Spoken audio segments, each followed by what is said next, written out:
Hello, everybody, and welcome to today's Atta webinar. I'm Sally, and today I'm joined by Ralph Bousfield from Natural Selection, who's going to be speaking to us about the iconic Jack's camp in Botswana, which is set to be rebuilt. In fact, it's being rebuilt at the moment, and it will be reopening in May 2020. As many of you will know, Ralph comes from a long line of African pioneers and adventurers, and from a very young age, he was lucky to have spent all of his free time on safari with his father, Jack Bousfield, and his team. Ralph's family has guided safaris for 5 generations, and I'm sure that he can impart some of this wisdom today. Before we begin, I'd just like to remind everyone that a copy of the webinar will be sent out to all of you when it's finished later today, and that will include contact details should you have any questions that you would like to ask after you've listened.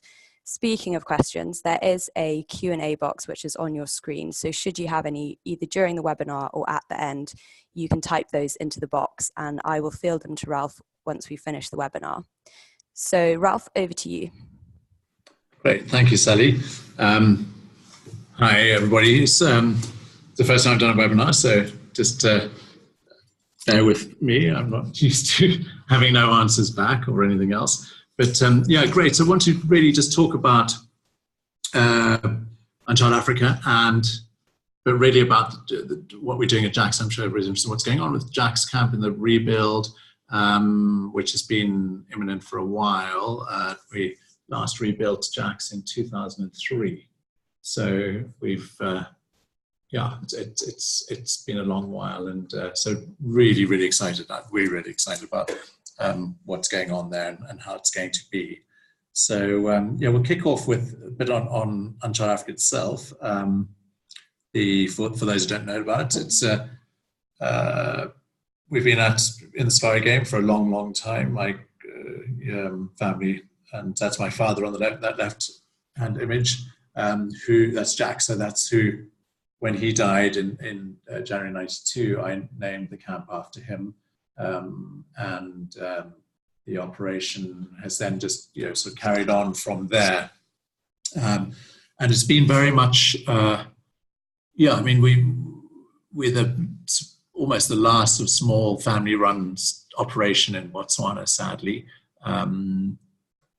Which in some ways is quite good for us, but it's things have changed so much, and so in the industry in Botswana, which is natural and good, but it's sort of left us. It's been quite good for us because we left way out in the middle of the Kalahari all on our own, walking aimlessly and doing our own thing, which is wonderful. But it's great now that we've got this opportunity of completely rebuilding and getting on with it. But I think the key to it is really that the way we run the operations and the camps and fundamentally how we do everything is it's all based on the experience, rather than being based on the camp itself. Saying that it's going to be extraordinary, so watch the space. It's going to be it's going to be wonderful, but coming from a slightly different angle to it. So everything that we do is really all about the activities and how that happens and how the place works best. So for those of you who don't know, Jack's is an hour's 40 minutes flight from Maun, heading straight down into the Makgadikgadi part of the Kalahari. Makgadikgadi being this enormous salt lake, dry salt lake system. It's the last of the great southern Great Rift Valley lakes, and has continued to get drier and drier over the last million down to the last 5,000 years ago through wet and dry periods.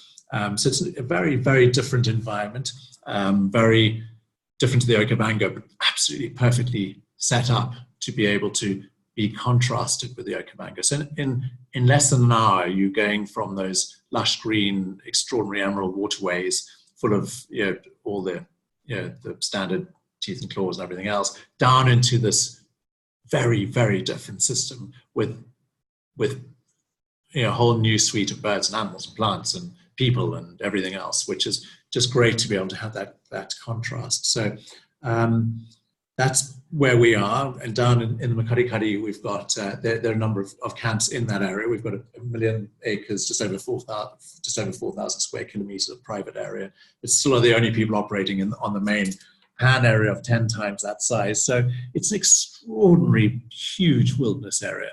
And right now there's Jack, San, and Camp Kalahari, 3 camps there. Sand camp we rebuilt last. That was the last one that we rebuilt, and now just about to embark on the Jacks one. The Kalahari is a classic boom and bust system. So when it's wet, it's very, very wet, and when it's dry, it's dry. So the contrast is enormous. From it's wet for 3 or 4 months of the year, and the rest of the year is lush green. It's wet for 3 or 4 lush green for 3 or 4 months of the year, and then it's absolutely dry. And just when you get tired of the dry, it's literally add water and stir, and the rains come, which is what we are expecting now. Although with all these incredible rains in East Africa, we're being left a little bit high and dry, but that's very good for the rebuild. So we are fortunate that we were able to get our vehicles in, because literally for 3-4 months of the year when it's wet, we can't move with a big vehicle. Everything's flown in and all that. So we're very, very fortunate with that. But although that's really surprising for a desert area, but being so flat, is the water just sits there and it just turns to a quagmire. The whole place just becomes mud. And so we shipped everything in well in advance for the rebuild, and we're all set up, and we're almost 2 months into the rebuild now. All going, we're ahead for the meantime, but things are going well. So yeah, Makgadikgadi is a very sort of otherworldly place, just vast areas of nothingness, and but utterly beautiful at the same time. And it's surprising how much wildlife there is there. I'll touch on the sort of research side in a while, but it is there are a number of projects that we're busy working on the wildlife side of things, which is really, really exciting, and something we've been dreaming of for a long, long time and planning for ever. And it's extraordinary because it's actually happening now, which is so special. And so we're working on that, and it's and I think people then come in and are really surprised at what wildlife there is there. So and so much of it is quite different to the Okavango and to other areas. I mean, I'm not saying it's unique as in the only place that you find it, but very different within that context of a Botswana safari. So a whole new suite of animals that you're not going to see in the Okavango, Chobe, Linyanti system. So you've got you're likely to see not just vast numbers of zebra and wildebeest, but lots of things like oryx and the horsebuck and hartebeest and lots of springbuck and then of course so many of the smaller unexpected sort of weird and wonderful things like brown hyenas and meerkats, of course, but also we're seeing aardvark probably 3 or 4 nights a week, aardwolf pretty much every day. I'm not saying it's guaranteed, but it's there's, if you're prepared to persist and go out there, it's all there, and that's quite extraordinary, because generally those are the sort of species that you don't see. Bird life, again, very different to the Okavango, and seasonally wonderful with huge numbers of flamingos and all that during the rainy season. We will have from January based there full time as a helicopter, so people will be able to sort of barnstorm with that. And what I suggest though is actually booking it in advance and making sure that happens. I really, really would suggest that. It's such an extraordinary experience seeing it from the air, and so it's quite important to get the opportunity of seeing it like that, because it is so different from the air, and you can then get to see the flamingos breeding.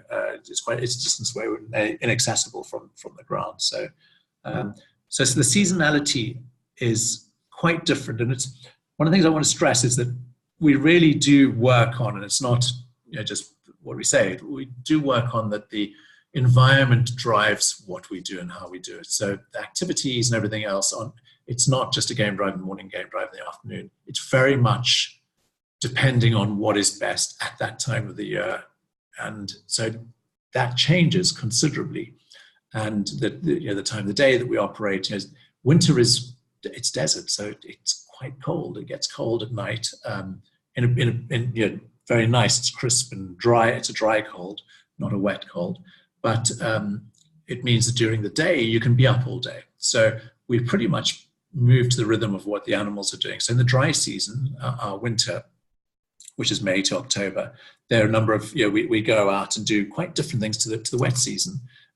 So going out, if you just look at what happens in the Kalahari, the species, there are very few diurnal species there. The main ones being ourselves and meerkats. And so, it's only mad dogs and Englishmen who come out in the midday sun. So it really is most of the things move around at night or early morning and late afternoon. But in winter, which is the main safari season, we're able to spend time with the meerkats and go out with them and walk with them all morning. So what we do winter months is we spend most of the day out. It's meerkats and ourselves get up. They're very civilized, get up very late. So we'll go out get up at after sunrise and head out. But then you can be out all day, and you can quad on the pans. Look, you could quad on the pans any time of the year, but we really choose. We don't do it, don't allow it, because it would damage the surface of the pans, and you'd leave indelible marks there, tracks. But also, we're very particular about how we do that, so we don't damage the environment. And archaeologically, it is enormously interesting and important. And that's all just starting to come out, and I'll talk about that when we get onto the rebuild. But of what we're finding, it is quite wonderful. And then you go out looking at the desert animals, looking at the animals out there, which is like a standard safari where you're driving around looking at what is there. But we also focus on the adaptations of all the animals to the desert environment. We do that in the wet season and the dry season. We go walking with the Bushmen guys there, and seeing the area through people's eyes, I think is really, really, to me, that's the most important and most interesting part of it, because the Kalahari is the area that's been inhabited for the longest period of time continuously by the same people. So that's really, really fascinating. So we going and seeing it from that perspective, as much as you can see in a morning's walk or whatever. But if people are particularly interested, they can go out again and that as well. And then we can fly camp, which is a secret, but we maintain it that way so that there's to manage expectations, because sometimes if there's a big dust storm or a wind or whatever, then you can't. But basically we try and do that for everybody who stays for 3 nights or more. But it's imperative that people come for 3 nights to be able to make that work. And then there's also an incredible way, if you are into horse riding, or that, an incredible way of seeing the area is on horseback. I mean, absolutely beautiful, and riding, unrestricted through the grasslands, following zebra and the wildebeest, who they're year round, and also, I mean, extraordinary with the migrations there during the wet season. But and then you can get out into the open salt pans and just go mad and ride as fast as you like, but you've got to know what you're doing on a horse. So that's a wonderful way of visiting, of seeing it and visiting. And then, as I say, the seasonality changes that considerably, which is actually really good to have another option. And so with the rains, as soon as it rains, we get the arrival of huge numbers of zebra and wildebeest, and who are desperate to come down for the fresh grasses. And it basically it's a very similar system, timing wise, not in time, but as in what is going on within the life cycle of the zebra and wildebeest. But they migrate to the Makgadikgadi pans. It's very similar to the Serengeti system. So in the Serengeti system, they go down to Lake Ndutu area for their calving and foaling, because they need the nutrients for the milk for the for the young. So they come down to the Jacks area for exactly that. So it's the second largest migration and growing exponentially. So that's a great thing to do, and we'll take a picnic lunch, spend all day out with them, which is really great. And flying over it and seeing it is in a helicopter, in a chopper, is really extraordinary.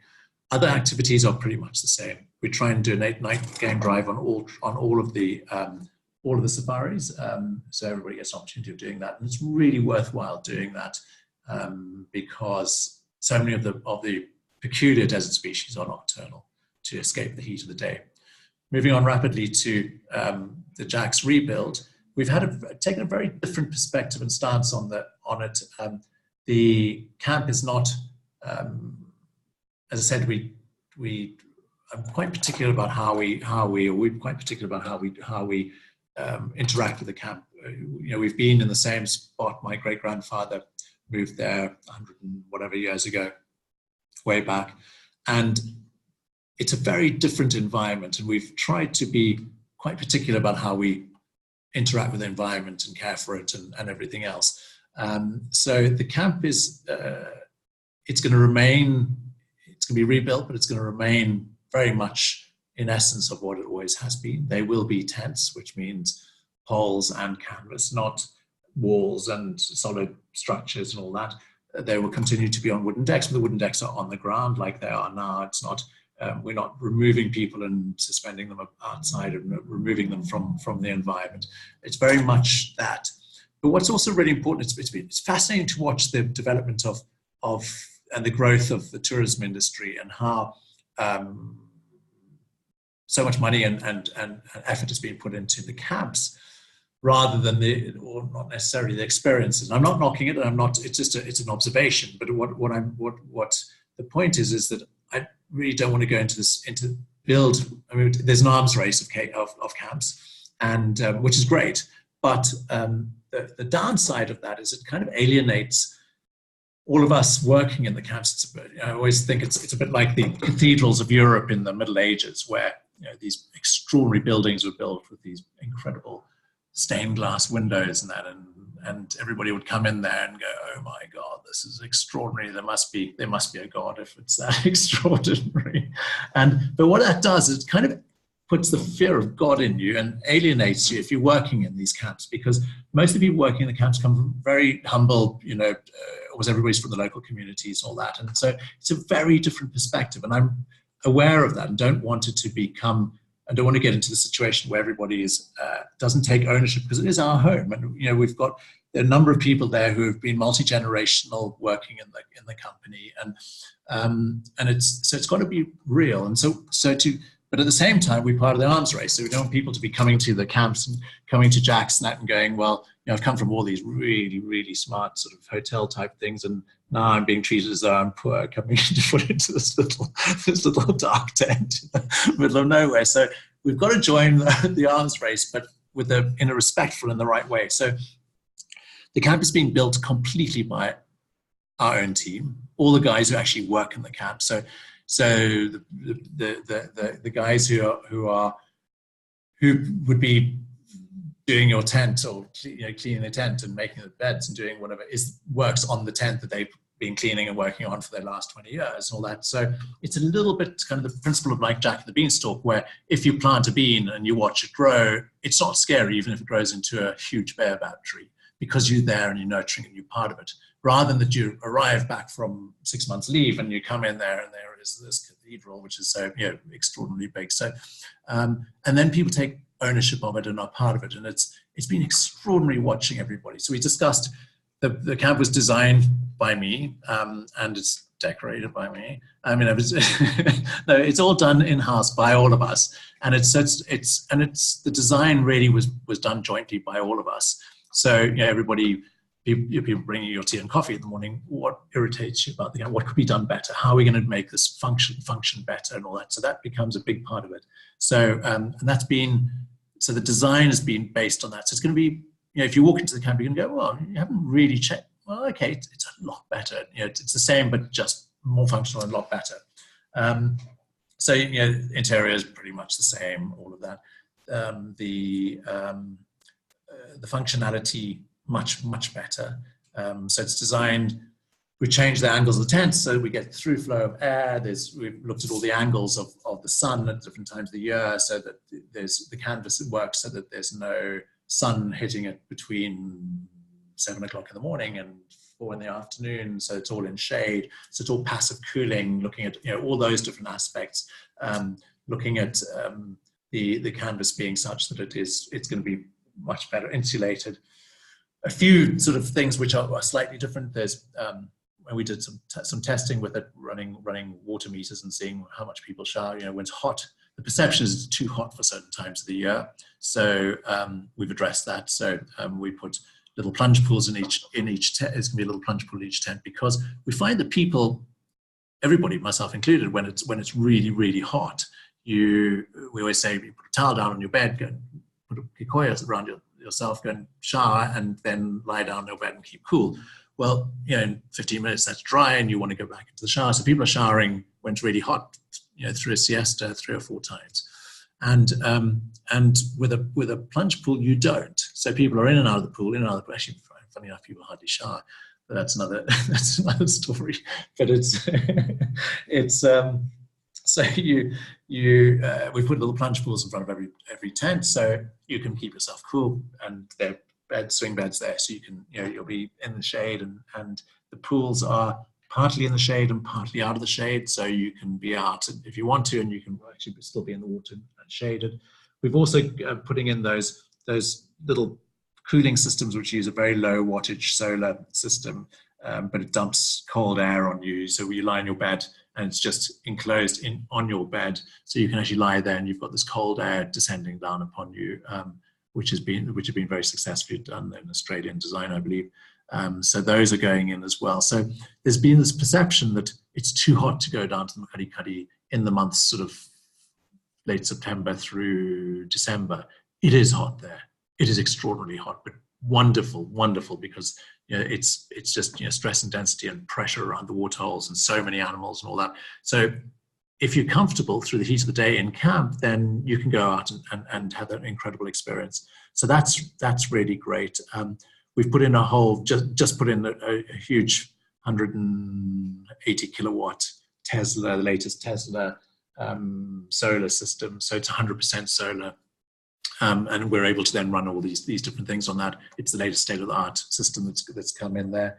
And so that's been a big part of it, and that's been able to give us the resource to do this. All the water is being recycled and going through a grey water system and all worked through, and all of that sort of stuff as one would expect to. The one change is there will be electricity, and if you want it, so there'll still be paraffin lanterns and all that. It's a little bit of a difficult one for me. I'm quite torn. And the paraffin lanterns, for if you want them, they'll be burning outside your tent and all that sort of thing. But inside they'll be, if you want them inside, you take them inside and all that. The main mess area will be mostly paraffin lanterns rather than because it's open. But that's one of the main things. For those of you who don't know, we've been recognised and registered as the 6th National Museum in Botswana for many years. We've got quite an extensive collection that's been collected over generations. We used to, as a family, used to collect for the British Museum from way back, from generations ago, and then for the Botswana National Museum, when that was open, that was a big part of the family collection. And we've got, we end up with about 15 storerooms on the farm of all sorts of extraordinary, weird things.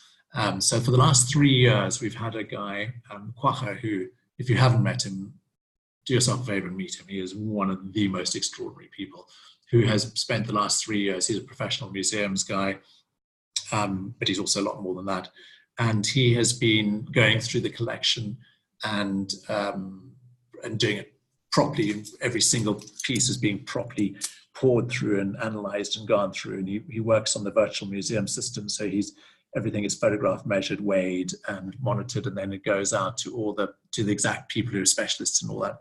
And just to give you some idea, I think he's found 30-something new species in the collection in the last 3 years. So, I mean, straight-tusked elephants, which we didn't know existed in that area, which is the single largest land mammal that ever existed, to a new species of crocodile and hippo and all this sort of stuff that's been lingering in boxes going, oh, this is fantastic. I've never seen one of those before, been put in a box and destined for somewhere and was never sent. So he's now working through. So the museum will be in essence, I mean, that for me, the motivation at the time, but really, I'm preferably building the camp for the museum rather than the camp for tourism.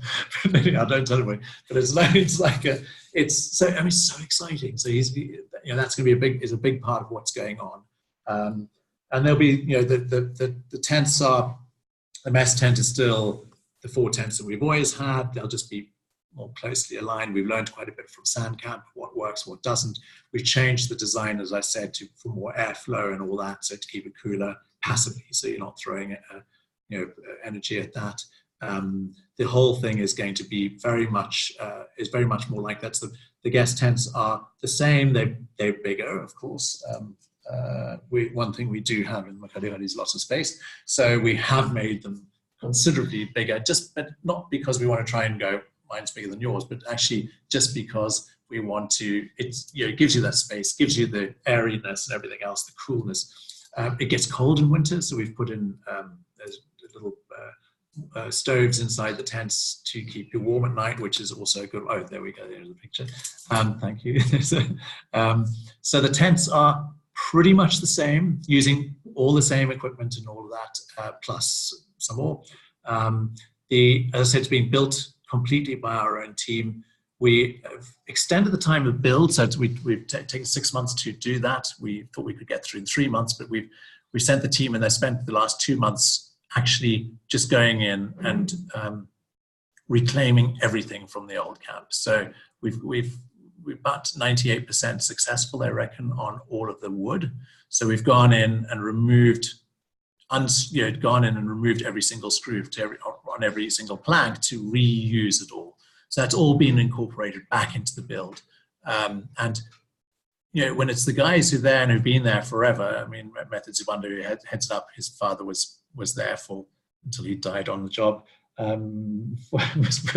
was with us for 50 years or whatever it was. And I mean, extraordinary team of people doing all the work. And it's and so the whole idea is to keep it very much that way, and very much the build is incorporating everything, all the same furniture and all the same kit and everything else, and then of course adding to it where needed. So just wanted to also touch base on the natural selection on Child Africa thing. I'm 5th generation running the company, and we joined together with natural selection 3 years ago, and it has been absolutely, from my perspective, absolutely extraordinary, because things have changed so much in the last 20 years, particularly on things like marketing and reservations and all that. And it's a completely different language. And I came to the realization that what we do really well is that we run safaris really well, and we're bush people. We grown up in the bush. It's what we're passionate about, what we really, really want to spend our time doing. But it's really difficult when it comes to the marketing, all that. That's all moved on to a completely different language to the old days. And so, and working with the natural selection team, who are all guys who started out of the bush, and so absolutely understand what it's like, and how the challenges are operating out there, has been extraordinarily good for us. And it's given us the opportunity, getting the occupancy up and making things work and doing all that sort of side, coming in with this incredible expertise they've got, given us the opportunity to be unshackled and get on with what we've always wanted to do. And the biggest part that is the common ground, the main common ground, is the whole conservation side. So there's as much emphasis put on conservation and projects and real stuff, not just label claim, about really making a difference. So 1.5% of our gross, which was 40-something% of the first year we were together, of our profit the first year, et cetera, has gone into projects. And that's being able to get the finance going to make all these things work, and these projects really work. And the main project now in the Makgadikgadi area is getting the migration back. I think a lot of people don't realize that the migration until the late 1970s, early 1980s we're sitting at over 2 million or around 2 million wildebeest alone in the Kalahari migration. We went through the crash in the late 1970s into the early 80s. And so pretty much the same size as the Serengeti migration. Because there was very little tourism going on in Botswana at the time, very few people realized that.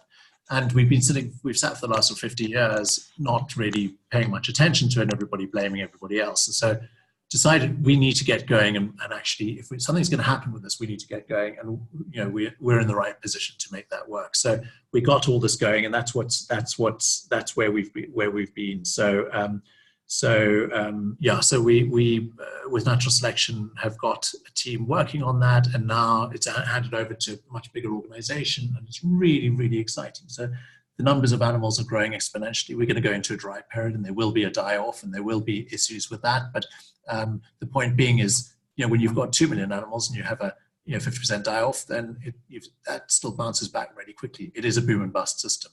Where if you're down to 10,000 animals and you have a 50% die-off, you're in trouble. So the situation is in trouble. So what's happening is the numbers are growing exponentially. It's extraordinary to see that happening. It means that it's a greater area, more communities can get involved, can benefit from tourism, and we're very fortunate in those areas of Botswana, because Botswana's population is really low, so you can have actual real benefits to a much greater number of people.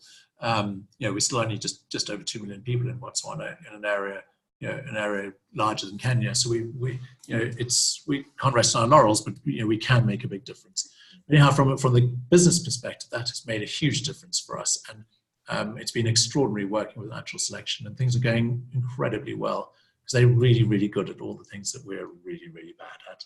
So that's kind of perfect marriage, and so it's all really exciting, and the rebuild is really exciting, and I think things are going very, very well from that perspective. So we open in the 1st of May, I think it is. So yes, it's a 6-month rebuild, and it's going really well and really exciting. So please come and visit. It's the only way really to appreciate and see it. I think people will be not just about the camp, I think just astounded by the wildlife that's there right now. It's things are going from strength to strength. So thank you. I hope that covers it. And any questions now? Thank you so much, Ralph. As Ralph said, if anyone has any questions, I can see we've got some already. Please type them into the Q&A box, which is on your screen. So it's not the chat box, it's the one that says Q&A, and I'll read those out to Ralph now. So the first one is from Sarah. How do you manage the cold at night in the winter? Great. So what we've done is we've put these more so kind of stove things in the tents, which it does get cold, but it's wonderful because you can really snuggle up and sleep and all that. So that works really well. But we have them. So when you come back into your tent at night, they've all been lit, and the tent is lovely and warm and cozy. And that works rather well. There's still obviously hot water bottles and everything in your beds, and that as well. We'd never get rid of those. Thanks. Next question is from Julie. What is the temperature difference between dry season and wet season? So the wet season has two different. I suppose it's 3 different seasons really. In that you get our winter season, which is our main safari season. It's really, really lovely during the day. It'll get up to 25, 30, 35 degrees, 30, 32, 35 degrees. And then at night, it'll get down to 10 degrees. So it gets cold. And occasionally it'll get below zero, but that's quite rare nowadays. And then in the summer, so in October, November, it gets really hot. It'll get up into the upper 30s.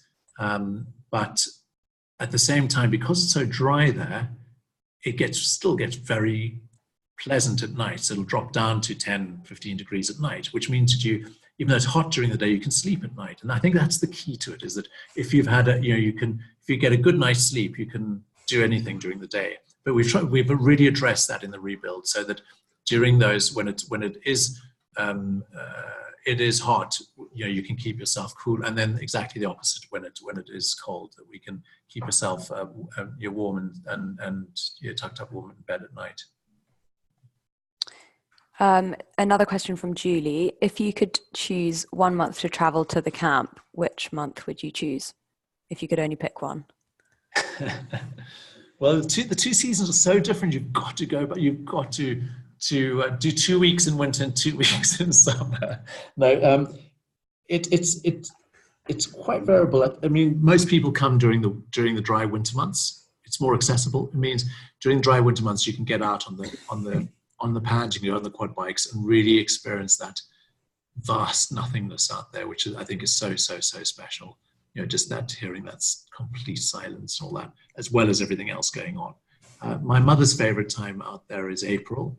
And she loves it because it's that kind of eclipse time when you get the end of the rains, they're sort of over, it's still quite green, a lot of young animals around, all that, but you still have the access. So March, April, May is also a wonderful time. But yeah, I mean, I love it both seasons because you're just starting to get bored of it being dry and everything else, and then it just completely transforms into another world. You go, oh my God, this is when we're on holiday. So it's like it's completely different. Thanks, Ralph. Next question is from Geordie. What dates and what activities can be offered to the guests relating to the migration? So horse riding, fly camping, etc. Yeah. So migration is. It all depends when the rains arrive, but basically pretty much from October through April. And what we do is there's sort of 3 activities. One is ground-based driving. So what we'll often do is take a picnic lunch and then go and spend the day out, have a breakfast and spend all day out there, which is it's vast area, and which is just wonderful. Then the second is to go out on horseback and ride amongst the animals, which is again is just phenomenal. And then the third is we're having the helicopter there, so you can actually fly over them and really see the numbers, unrestricted. There's you're not going to bump into anybody else out there, which is also one of the very special things about it. But saying that, there are thousands of zebra and wildebeest there year round, so you get to see some of that year round, which is also really special. Fly camping, which only operates in the dry season, so that is from April through November. If it rains and we will stop doing it towards the end of late November, December. Sometimes if it's dry like right now, we'll still carry on doing it. So we just check it out. If there's a big storm, then we choose not to. Thanks. The next question is from Caroline. What's the rationale for having more twins than doubles?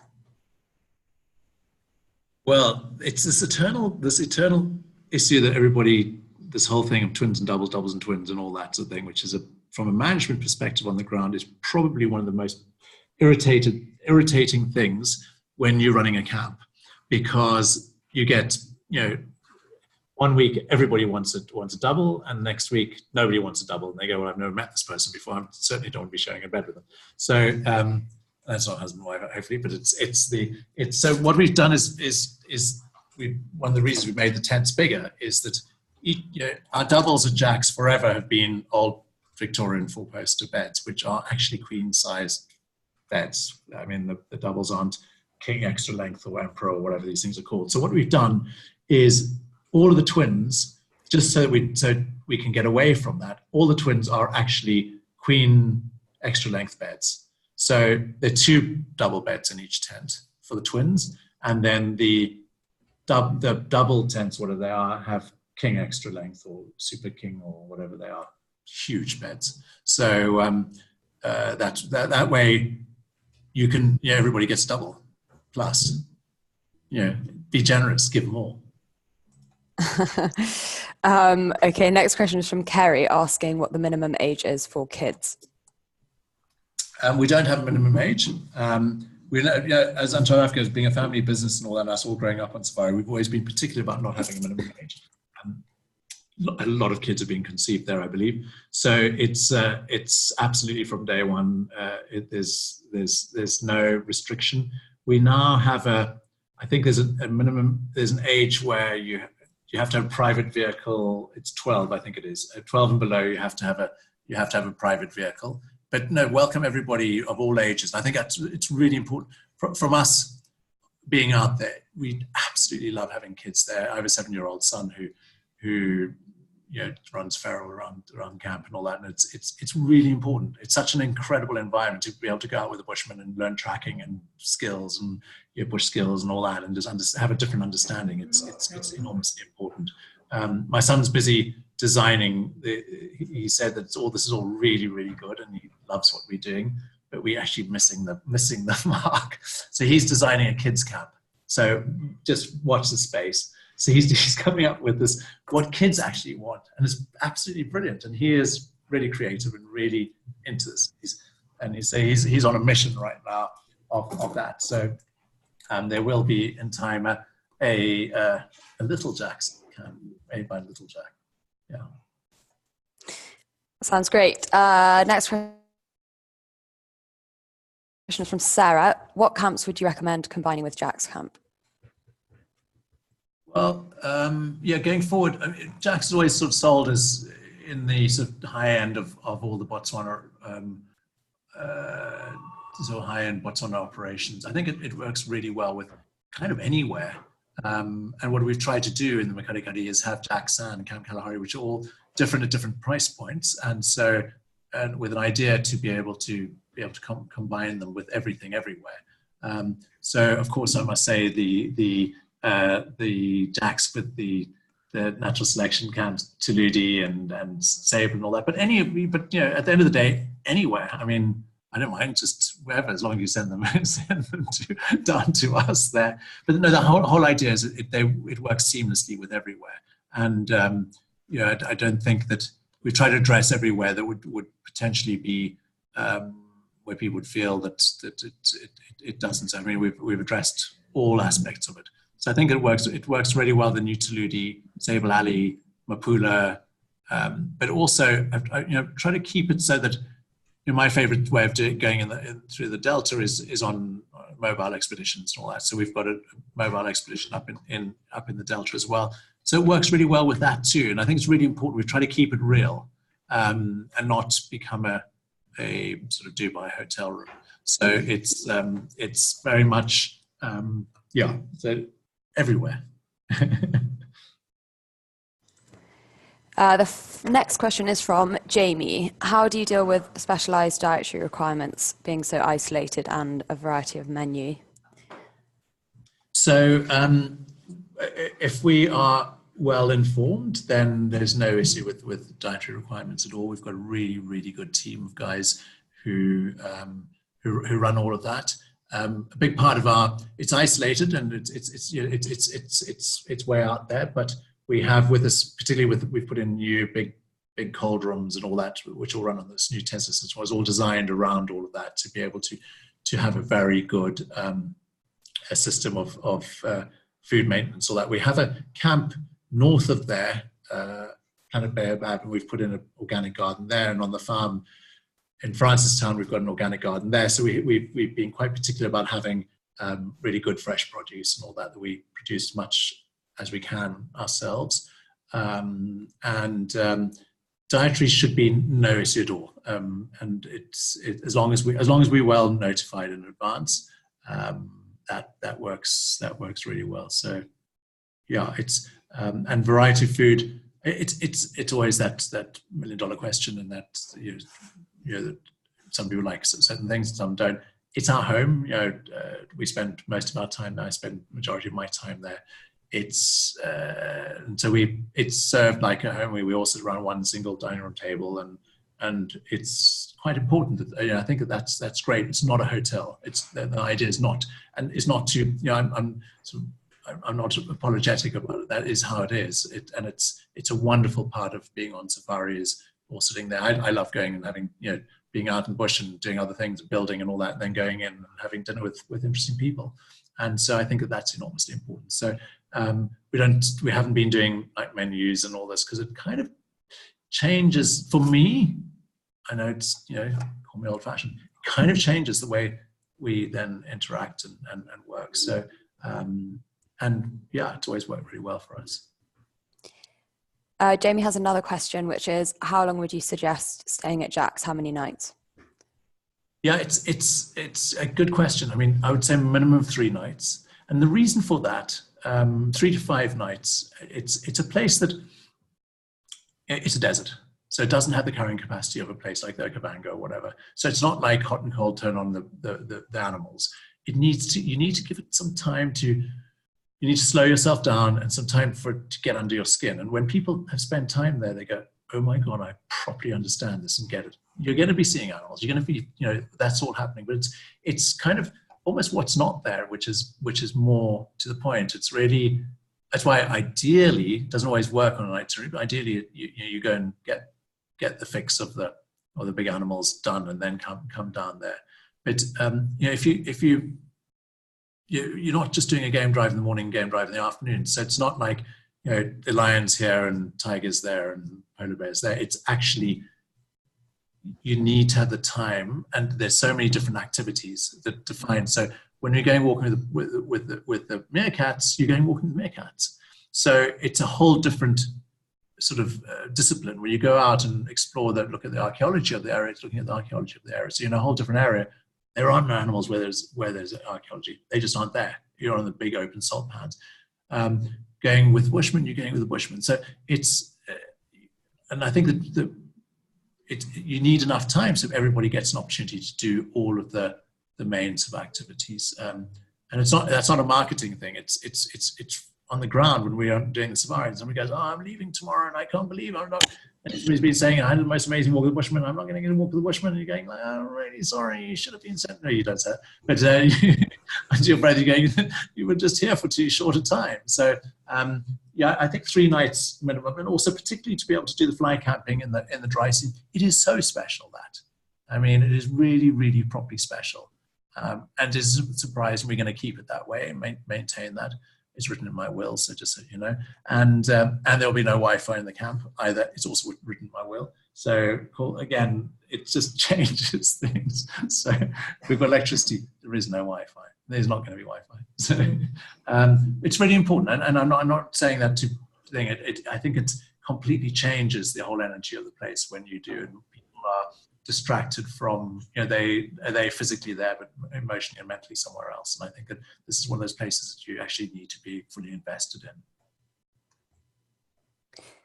in. Thanks, Ralph. The next question is from Alessandra, who is asking, if clients are interested in spending an evening with the Bushmen doing singing and dancing, can this be arranged? And how is that booked? Okay, good question. That's one of my great passions. So yes, it's really important. What the whole thing with cultural tourism and how all that works, it's not sort of get naked and sing and dance for tourists. It really is important. And this is taken in a very different way. We have at any one time, there are about 25 of the Jinkazi people there. It's a means testing. They come and they decide who's going to come. We don't tell who's going to be there. But one of the key things is that it's also passing on of traditional knowledge and passing on of important parts. And one of the really important parts is the whole spiritual side. So the singing and dancing is a big part of that. So and what we're finding is there's a great transfer of information. So there are always some of the older shamans who are there, the healers, who then train the younger guys who have a calling and who want to join in. So it's not, as I say, it's not a performance. It's real. If people are interested, please let us know in advance, because we then need to say to the guys, look, we've got so and so who's going to be here for these few days, because it's not a performance. So it's not something they can just turn on every night. It is properly exhausting but really, really interesting. So to let us know, and then the guys can arrange it. And it's really good. It's really important that, because if people are really interested, it puts a value to it. It makes people respectful of it. It gives people pride of their culture and all that, which is enormously important. But it's not a performance. But if you just let us know in advance when you do the booking, we can work around Thanks, Ralph. Okay, we've got 6 more questions I can see lined up. So we're going to do those and then I'm going to end the webinar because we've gone quite over time. So Sorry. if you have any more, that's absolutely fine. You can type them in the box and I will forward those on to Ralph afterwards. So the next question is from Jackie. How flexible is the activity schedule and can guests choose their activities daily? It is flexible. The thing is that it's one of those things where we know what is best at that time of the year. So in other words, if you go and see the meerkats in the middle of the day because you want to go and walk the Bushmen and you're just not going to see them. It's only mad dogs and Englishmen who come out of the midday sun, so they are underground in the middle of the day. So we try and really do what is best, and we're really particular. The guide training, I've run a guide training school for more than 20 years now, there in-house school, and we're really particular about the guiding and how that works. And a big part of it is we are supposedly the experts in the area and know what is best at that time of the year, and so try and as much as possible manage it for the best results for the guests. So if people come in for 2 nights and they go, we want to do this and do that, it's kind of quite difficult because somebody may have been there previously and said, oh, you've got to do this. So, you've got to do this. And you go, well, that's the wrong time of the year. It doesn't really work like that. So we are flexible, of course, and we do go through it, but we try and give good advice. I think one of the good things is if you say to your guests who are coming there, look, these guys do know what they're talking about and they will give you what is best. But if somebody wants to be just seeing lions and elephants, you will see lions and elephants there most of the year. But that's not what it's all about. That is the Ergomango. Saying that, we see lion just about every day there. Every day I would say. Cheetahs a couple of times a week, etc., etc.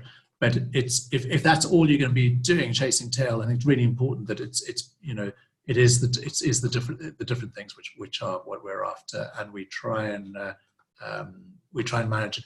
The fly camps, I said, it's on a 3-night stay because it is so vast out there, so flat, so nothing, that we can't have more than 1 fly camp at a time, because 40 kilometers away you'll see the lights of the other people, and that's just kind of spoils it. So we have Jack's Camp, Sand Camp, Camp Kalahari, and we have a rotational. That's how it is. There's no secret. It's a rotational opportunity of staying out there. So if you're lucky, it falls in on one of the nights. If you're unlucky, not on those 3 nights, if you're not there for 3 nights, then unfortunately it can. And we can't really change that. And we really try and maximize it for everybody. Thanks, Ralph. On that note of the fly camps, is it just in winter? And how much is the helicopter? This is from Sarah. It is just in winter, but if it's dry, like right now, then we carry on doing it. So as long as it's dry enough for us to get out there, we will do it. Sometimes it's a little bit iffy after the rains, if there are, in all of these areas, there are mosquitoes and all that sort of thing. The idea is to enjoy it. So sometimes it's a bit iffy. We'll then push just to go and have dinner out there, which then won't be a secret sort of thing. But and the helicopter is, I have no idea. I'm really sorry. But if we'll make a note of that and get back to you. I can't remember. But the ideal, as I said, it is best to book it in advance. I forget how much it is. It's very cheap. Geordie is asking for horse riding during the migration. Is it for all levels? Ideally, being a proficient rider, but it is we work with David Foot Safaris, right, Botswana, and they've got some really great horses and are real fundies at what they're doing. So you can just go and do a couple of hours in a morning or an afternoon, or extend it. And of course, there are also horse safaris. You can go and do a 5-day or 3, 4, 5-day horse safari there. Where you do most of the activities that we do on the ground, you get in vehicles and all that, you can actually do on horseback. So riding to the meerkats and riding to the Bushmen and all that as well. But I think you have to be a fairly proficient rider because there are predators around and all of that. And the idea is to ride. Another question from Geordie. Will there be a family tent at the new Jack's camp? Yes. So the good question. I should have covered that. There is a dedicated family tent, and which is like 2 big tents basically. But each tent will also have a day bed in the sort of living room area, so which will be like another bed. So you can also put a young kid or something right there, so they're in their parents' tent. It's not a bedroll on the ground or not a camp cot or whatever. It's like another normal bed, but it's during the day it's like a day bed. If you have a child that wants to be in there in the same tent, it's the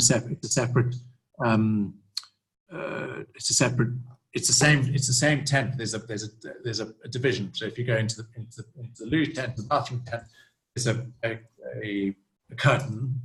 Into that, there's also into the sort of the that area. There's also curtained off areas. So you're in the same tent right there. So we can actually have kids in any of the tents. I'm trying to make it as flexible as possible, because otherwise it becomes, a bit more of a challenge. Saying that it's 10 tents which sleep 20 people. The idea isn't that we're going to have 3 people in 4 people in each tent and suddenly have this sort of big sort of camp or whatever. The idea is just make it flexible, which works for the family. That's the whole idea with the design and everything, is that what works for people, rather than trying to keep it rigid. And so this works for the guests and it works for staff and everything else. They go, okay, we've got a family with a 5-year-old or a 10-year-old in sharing a tent with them. So, well, they're perfect. We just make that up at night when you come back on. So your bed's made up. A couple of the last questions. So the first one is from Julie. What is the cost for a private vehicle per day? Exactly. I have no idea. I think it's about $600. I think something like that. But don't forget, the kids go for a fraction of the price. I think it's 50% of the adult rate. So you kind of, what you do is in the swings, you get in the roundabout. So and then you've got a private vehicle, which is really rather nice. Julie's also asking if there is malaria there or not. We haven't yet recorded malaria over many generations, but on the maps, this is one of the things. So just to indemnify the doctors, on the map it shows that whole northern part of Botswana having malaria. We haven't yet recorded, in my knowledge, anybody with malaria. There's no human population, and don't forget the human disease. So they're not many of us, and we're all quite clean. And so it's no, not really. But by law, you've got to take malaria pills. It's a bit of a conundrum, that. So we always go, well, if take them, throw them at the mosquito if you see one. But it's not. We don't have malaria as such down there. But we can't sell it as a malaria-free area. We can't market that, although it would be quite nice thing to do. It's similar. I mean, in the Okavango, there's little malaria. In the main centres, you sometimes get it, but it's not a big issue. Perfect. Thank you so much, Ralph. If anyone has any questions that haven't been answered, or if you think of any afterwards, I will be sending out an email shortly with a copy of the recording, so you can respond to that to the email addresses which are listed on there, which will be Olivia, Partridge or Tamarin, and they can help you out with any further questions. Otherwise, thank you so much, Ralph, and thank you everyone for attending, and we hope to see you next time. Thank you, Sally. Brilliant. Thank you, everybody.